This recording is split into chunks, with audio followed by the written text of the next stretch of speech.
in my hand. Ora. By the minute, I check right 2 minutes. Now, Miss Orisu. Now, sir, Ora will contain a series of scandals.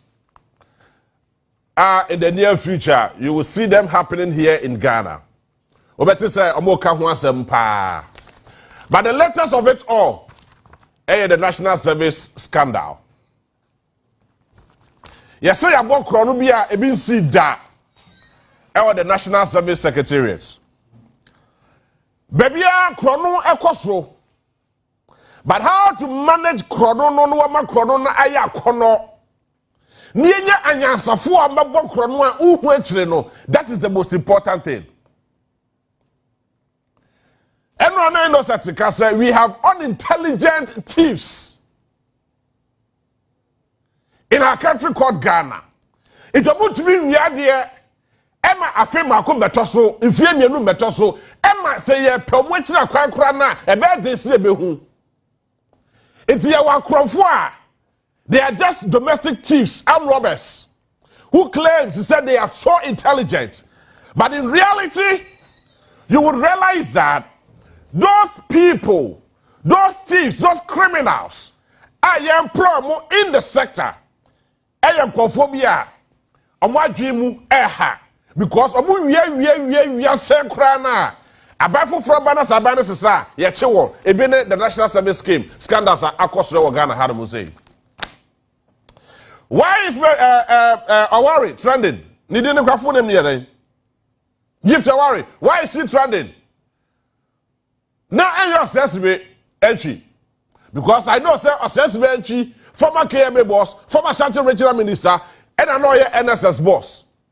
So why is Gift Awari trending rather than assess me entry? Who was the NSS boss? Yatimianya unintelligent thieves are.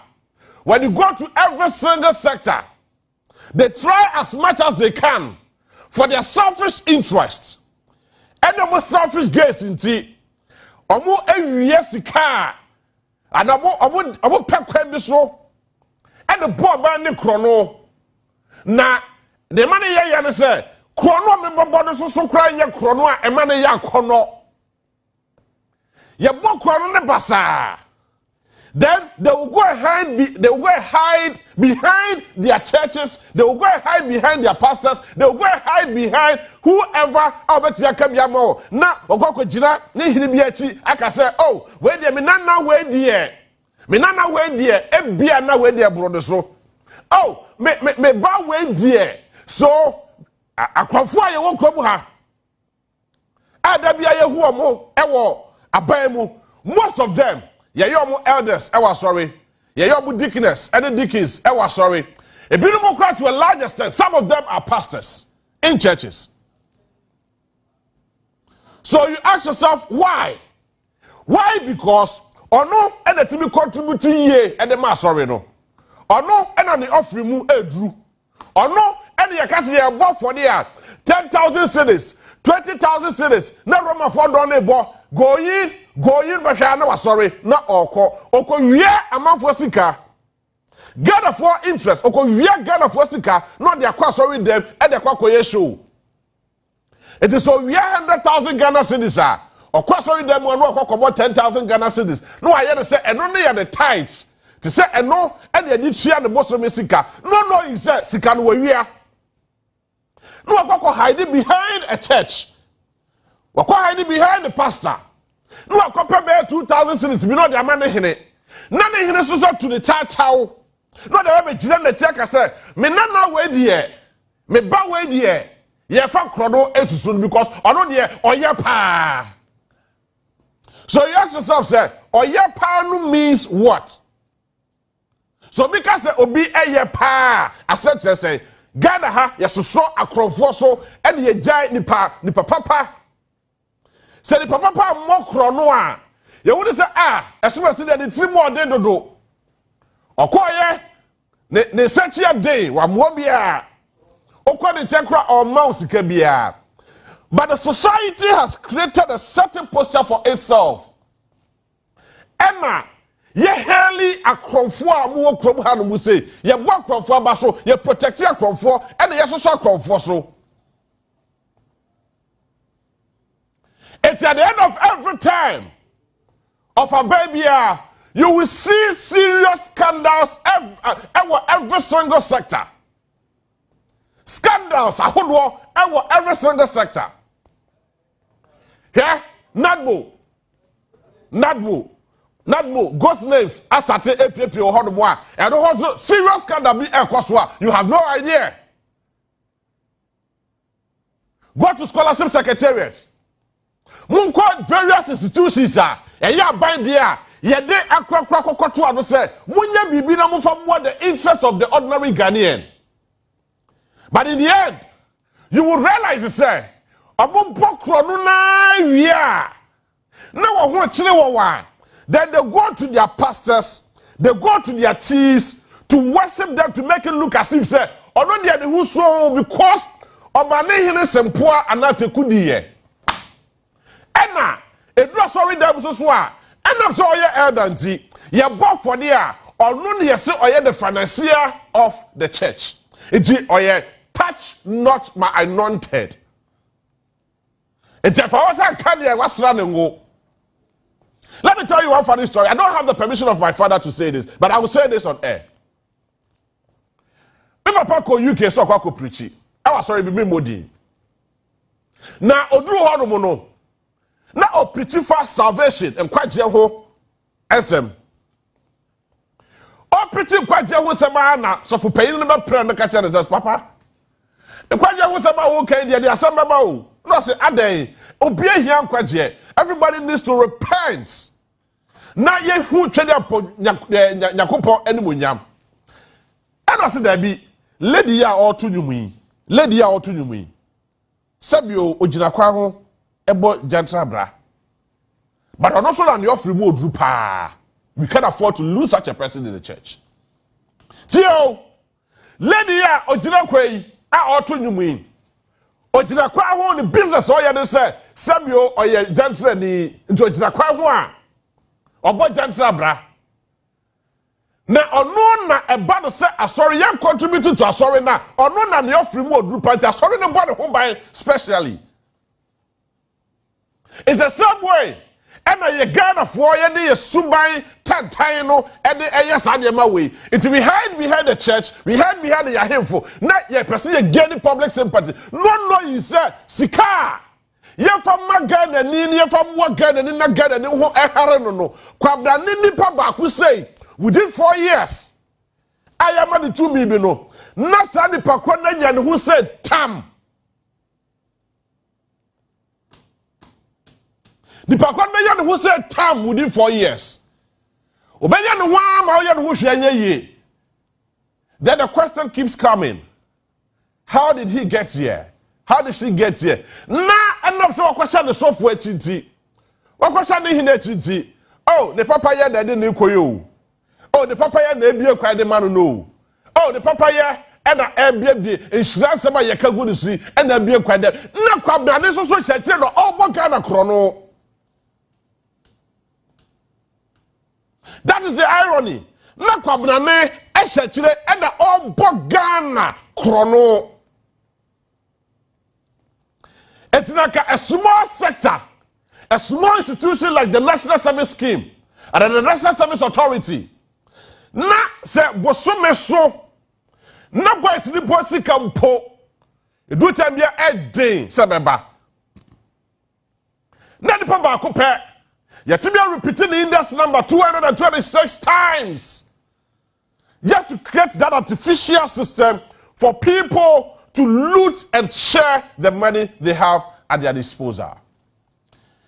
It is the kind of see the money padiya fa bado but you make create a kwabia account to be a yet 2 man akwakoto bi on account and 2 man iti onu ne sika se wanya no set tab but nipa na oye adwuma no office ani pakro no hwe Ghana ye minimum wage it will top no ba kumpu. Now how can you tell me say obi abobode akọ university awie akọ university awie Ebia me koke wenya a buy scholarship. Like somebody like my type. Me my prayer buy scholarship in that. Me enya bi so poda. me papa eye kuani koko scholarship ma enya bi da enti ya titi ya mo remu ane de akọ school ni akọ ne awie na wo se me mra besom o man for 1 year granted now mama 715 Ghana cedis me ko kai odi mi ato ekrokitu amu a I would have to walk or I would have to take a car na be saso corrected dan e wo kura mi nim so na ma corrected dan for 1 year all the names set me kwakwa me national service na ba busum baako mienu miensa enan ade numachi na ye allowance a esi ade maye no emma edo so a ayesen tete anum kete na kwabra ni chekire ose ono no ya administrative managers ono no ya boss ono no ya sumesi ono ya bente na o tam sika no ede kudi bottom ede ayo no one business he doesn't care about you why okwakwa ye adwuma no na gada fo anya kukuduro esoso akrofo mi se so okwaka se hey me dom ya pipi dodo okwaka se hey me dom ya disi dodo I am not saying say pipi fo kwa na ya akrofo disi fo num binum ya akrofo pa ona pa ide kofo na ba mu ne ya akrofo wom sa so no papa ni Rollins na ba mu ne ya akrofo wom Papa, you are Tamils. You may find say, and John Romani Mahama, no pencil, no conform, and not till you near come and you before and the Pamo wong. And I may ya dome, and another Daku for the Yenim son, or a lawyer, or your cat, or your no nonsense man. You did to me the shining, sir. Some brand number your money, and your cry, a conform, or more Ghana chrono in the previous government. It has crime has no expiring dates. Crime has no expiring dates. It is a chronobo any expiring data. Obi a work Ghana chrono biano. Put that person into books, prosecute the person, and take the person off. I'm not in background ni. It was worse off. No time. And they've been here we. Here, you can't say I'm telling you. Here, Enra mi who and minyadaje ekeka book wey na wie Enra. And minyadaje Office of the Special Prosecutor report the first quarter last quarter of 2024. Report Enra mekani na wie me kasa books and it is so interesting to know to say anybody be wo hono mo a. Anybody be wo hono mo a. Now when you ask yourself say how did we get here? How did we get here? Just one institution pair, one sector pair. A Bible kwa yamao 8 years. In fact, 4 years, and Ghana for every new mandate in the mouth, a man desire 4 years. Nabra be Ghana ye. What's in my quadri bosia? Here, a cabia boy. Let me break it down for you to know. You may not hear from a track on the sector by sector, one after the other. See, na yenya daje spending a whooping amount of sika. Ya kwa mobo si asesa sika no, ene ye de ba be ye Ghana yi. Ya kwa ji sika ne ba. Na kwa bla ne atene de. Na we atene de. Na we wiane de. Na we wiane de. Ntuma wie no, sika ye de be ye adwuma na ka se tete anum. Adwuma no so ye de yesabeka but ye nwie da. Ye de yesabeka o but ye nwie da. Na afei abafoforo baba no na pressure start ba no so say adan na aban dada na echa mu no start dwuma de bi say no wan nwie na wo oba yon person beto so. Then they will start accusing the said government because they feel otherwise to say na ka aban no ba onto aso. But then na krono mo boy enti any krono abafoforo so ba no so be enti they would dare not talk about those things. Omo can one say because of you say, oh yes sir, or no so to be dead someday to come. You tell me, sir, Baba Sports Stadium, I don't know how a super sports stadium was second day. And not the country, I say, why would it be a super will be a renovate? Yeah, 3.3 million Ghana cedis and then renovate a sports stadium. Baby, I will be I want second Bian, Chelsea sports stadium for sending me. My Ghana for you know who's someone renovating and someone renovating here. Whether it is in a good shape or not. Then, Timberland Sports Stadium, Ali Mahama Sports Stadium. You say, you're renovating them and now you're first class. And that's the 40 million Ghana cedis. And then yes, our renovation. Now, what party? Tio, say your chrono, and then your dream dear, and then your catastrophe, and what Ghana for paying for no be a dream. And it's more dear, and what 3 more. Oh, constructed stadium, entire stadium for ASA. How much is the entire stadium? And the biggest stadium we have in Ghana, okay, a stadium need now, but the biggest stadium, and what Ghana had to say, Baba Sports Stadium, that's about 45,000 capacity. It's your stadium, no crap one year, Nanka, no, I won't cry yet, Dimpo. Now you're spending 85 million Ghana cedis on just 3 stadia per. Yes, your boy is a Makamani.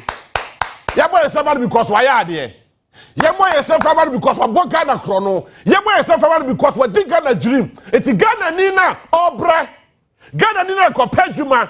No one judgment be here. Ghana Nina and Kawako ordinary dear Kokobosia. Sir. Sadi pakrowe yenye sanje pade we fa mano no otuminya ne hotumi haro no otumi ya djuma fanye kwabna ni atena so and you be there telling me that you are MPP ninti mama yenka MPP asema na Oso we MPP ninti MPP ni abokro no mama yenka. It's just imagine what 85 million Ghana cedis can do for our country called Ghana. You know what? Brafie na jinu huye. Brafie na jinu huye. 85 million Ghana cedis.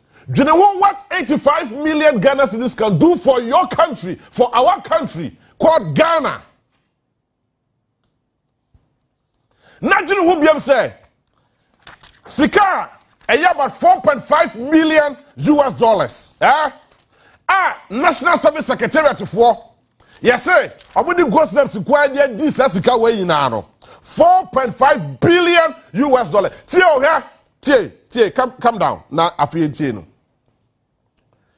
Ghana, led by Nana Dankwa Akufo-Addo, the then president, and the vice president, Dr. Mahmoud Bawumia, and Keno Foriata, and the Musafo Bukaho Yina, and Ghana for Yina. Yeah, drink crosser. Ye call International Monetary Fund. Ye call IMF. Akwa kwa bobo siya. Neye de sasikana ababe Ghana ye. Tio. Na sika ye kwa pe. Beti miyabwa na Ghana tiye jani nanso. Eye just 3 billion US dollars. Just 3 billion US dollars. 3 billion. Na IMF for katre say ya dwimo ha ye nim yansa. Jawu diskari na maye ya. Yebedi asa no kwa. Ye hu kwa be fa so abandage sika no. So the money will come in tranches. Sika baba kakra. Na no kura mpo. Ye basla personal boy bi anadwumo edo. Obi anadwu ye adwuma. No daba be si sika na no. No no mo ma kire ye kwan ye fa so ni sika no. Granted ye gitumu ema payifo ni asedafo ekoda ase led by Nana Dankwa Akufo-Addo. Asedafo omo koda ase. Nana do de animu kukufa. Na Mr. Digital Might is possible. Odo de akire kukufa. Na Keno Foriata Asha white. No do de akire asedafo na ebe. No do de akire no okosa. Afei ye da sorry ya. One single sector per Yakobo say 3 billion no. One single sector per etimi create a gross names enya so faso ebo Ghana krono 4.5 billion US dollars. So what 4.5 billion US dollars and free bosia Ghana money na ekokobo a ya wo esesa about 1.5 billion US dollars edechiri. And yet, Kwabnane at Nasika so. Now what say? We are people ni. It's the part of Ghana Kronu say no. Or young people it's me a cafe. Yes, so comfort so Kronu because Ghana ya o media. Ya the Ghana Jawuni and no say. It's me a Kawasem. Ya the Ghana and the Jawuni and no say. Mam yan Kawasem because or young people ni mapa. Ya want to people mu. As MPP, the Congo was $3 billion. And on one in the power, you have no question NSS, that is the National Service Authority. That's NSS, National Service Authority, or not to me, Ghana Chrono, $4.5 billion. As Kano, ya kwa klasi ya kwa pehu bosi ya mokrampa ye nyabi. Sika, na kagana fo ya kwa pesi ya kwa boho bosi ya, IMF, na ye $3 billion. But Abrofona ka tell say, enam say you would discard my ya. Ye who so share, near wouldn't they can only give us $3 billion because near Nyama Munya, a books Munya. Corona at the croye, Dream no at the croye, Catasishan at the croye. It is a sound that here dia. Say Corona the croye and dia. And they can only give us $3 billion. They no po. And I'm saying, yen ya dwene nyansa ni bedi seska nti o metichemu kakra di amaye now kwabnane ye de wakoto a very simple fair sector fair mu office endru 1 acre plot mpo tio okwa NSS national headquarters one the entire office space minya so say bedu 1 acre plot of land. NSS I have visited Miami for several times. The entire office space of NSS, a new 1 acre plot mpo. When the grant say a 1 acre plot, near the Wakwa. Look at this. Maakye a ghost name, sir. A Ghana chrono over $4.5 billion. Now see day. Ghana for K because Ghana ya was there.